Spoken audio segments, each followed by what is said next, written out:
મને અમદાવાદમાં લગભગ સૌથી વધુ પહેલા શ્રી કૌશિકભાઈએ આ કાર્યાલયનું આજે શુભ ઉદ્ઘાટન કરી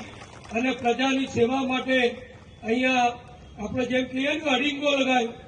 શબ્દ થોડો કઠિન છે, અડીંગો લગાવવો હોય, ધૂણી દખાવી હોય તો મંદિર જોઈએ, ધૂણો જોઈએ, યજ્ઞકુંડ જોઈએ, એમ ધારાસભ્ય હોય, સંસદ સભ્ય હોય કે કોર્પોરેટર હોય, એમને પ્રજાની વચ્ચે રહેવું હોય,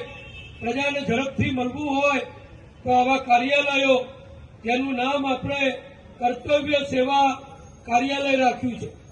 કર્તવ્ય શું? ધારાસભ્યનું, સંસદ સભ્યનું, કોર્પોરેટરનું કે પોતાના વિસ્તારના નાગરિકોને મદદ કરવી, કોઈને આધાર કાર્ડ કઢાવવું, કોઈને રેશન કાર્ડ કઢાવવું, કોઈને આરોગ્ય યોજનાનો કાર્ડ કઢાવવું, કોઈને બીજી બધી કોઈ જરૂર હોય એ બધી મદદ કરવી, પોતાનો વિસ્તાર સ્વચ્છ રહે, નાગરિકોને પીવાનું પાણી સમયસર મળે, બાગ બગીચા બને, સારા રસ્તા બને, હરિયાળું શહેર બને, સ્વચ્છ વિસ્તાર બને અને લોકો હળીમળી પ્રેમથી આપણા વડાપ્રધાન શ્રી નરેન્દ્રભાઈનું જે સૂત્ર છે, સૌનો સાથ, સૌનો વિકાસ, સૌનો વિશ્વાસ અને સૌનો પ્રયાસ, આ એકલા કૌશિકભાઈએ નથી કરવાનું, એકલા મેયરે નથી કરવાનું,